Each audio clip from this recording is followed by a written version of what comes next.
Telugu Desam party ప్రతిష్టాత్మకంగా నిర్వహిస్తున్న మహానాడు కార్యక్రమం కడపలో జరుగుతుంది. ఈ కార్యక్రమానికి టీడీపీకి చెందిన అతిరథ మహారథులు, కార్యకర్తలు ఎందరో హాజరయ్యారు. కడప నగరమంతా పసుపుమయంగా మారిందని అంటున్న హిందూపురం ఎంపీ పార్థసారథితో మా ప్రతినిధి బసవరాజ్ ఫేస్ టు ఫేస్. గడపలో ఏదైతే తెలుగుదేశం పార్టీ ప్రతిష్టాత్మకంగా ఈరోజైతే మహానాడు కార్యక్రమానికి శ్రీకారం చుట్టింది.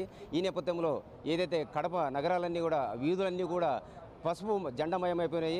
వేలాది మందిగా కార్యకర్తలు తరలించిన పరిస్థితి కనిపిస్తూ ఉంది. ప్రస్తుతం మనకి హిందూపురం ఎంపీ పార్థసారథి గారు ఉన్నారు. అంటే ఈ ఏర్పాట్ల గురించి లేదా ఈ మహానాడు యొక్క ఉద్దేశం, లక్ష్యాలు ఏంటి తెలుసుకునే ప్రయత్నం చేద్దాం. అన్న చెప్పండి, కడపలో ఏదైతే జగన్ అడ్డా కడప అంటారు, అట్లాంటి అడ్డాలో మీరు ఈరోజు దాదాపుగా తెలుగుదేశం పార్టీ పుట్టి 43 సంవత్సరాలు అవుతుంది.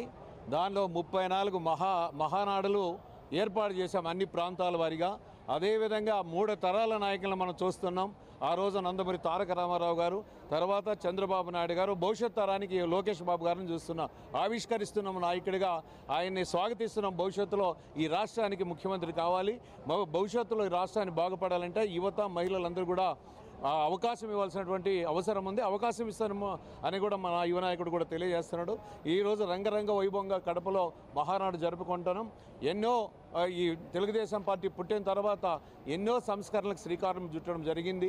ఆ రోజు కాంగ్రెస్ పార్టీ దాదాపు 30 సంవత్సరాలు ఏకపక్షంగా పరిపాలిస్తున్నటువంటి సందర్భంలో సినీ లోకాన్ని వదిలి సంపద మంచిగా సంపాదిస్తున్నటువంటి సందర్భంలో ప్రజల్లాగి నన్ను ఆశీర్వదించారు. భవిష్యత్తులో ప్రజలకు సేవ చేయాలనేటువంటి ఉద్దేశంతోనే మార్చి 29, 82లో తెలుగుదేశం పార్టీని ఏర్పాటు చేసి, అదేవిధంగా సామాన్యులకి గూడు అనేటువంటి వినూత్నమైనటువంటి పథకాలు తీసుకొచ్చింది కూడా మా నాయకుడు నందమూరి తారక రామారావు గారు.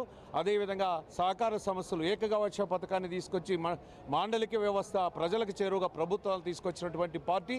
అదేవిధంగా మహిళలకి ఆస్తిలో సమాన హక్కు కల్పించినటువంటి పార్టీ తెలుగుదేశం పార్టీ. స్థానిక సమస్యలో కూడా ఆ రోజు నందమూరి తారక రామారావు గారు 20% బీసీలు, మహిళలకు 9% స్థానిక సంస్థల్లో కూడా రిజర్వేషన్ ఇచ్చినటువంటి పార్టీ.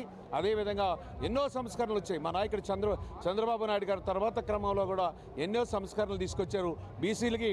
అదేవిధంగా రాజకీయాల్లో ప్రాధాన్యత ఇచ్చాడు.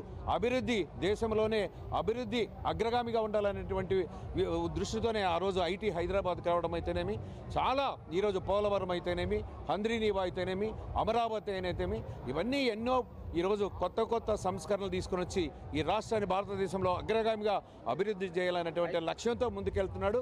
అదేవిధంగా మాకు యువ నాయకుడు ఉన్నాడు, మా లోకేష్ బాబు గారు. భవిష్యత్ తరానికి కాబోయే ముఖ్యమంత్రి ఆయన కాబట్టి ఆయన స్ఫూర్తిని తీసుకొని యువత, మహిళలంతా ముందుకు రావాలని కోరుతున్నాం. అయితే ఒకటి అంటే గత వైసీపీ హయాంలో టీడీపీ కార్యకర్తలు కావచ్చు, నేతలు కావచ్చు, అనేక ఇబ్బందులు పడ్డారు, అనేక బాధలు, సాధక బాధలు, కష్టాలు ఎదుర్కొన్నారు. ఈ నేపథ్యంలో కడపలో ఈ కార్యక్రమం పెట్టి వైసీపీకి ఒక హెచ్చరిక చేస్తారనుకోవచ్చా? డెఫినెట్గా ఏం తగ్గేదే లేదు. మేమేం భయపడలేదు కదా. ఆయన ఎన్నో ఇబ్బందులు పెట్టాడు. ఆ రోజు పాదయాత్రలో అణువణువును అడ్డుకున్నాడు. అయినా ఎక్కడ ఆగలేదు.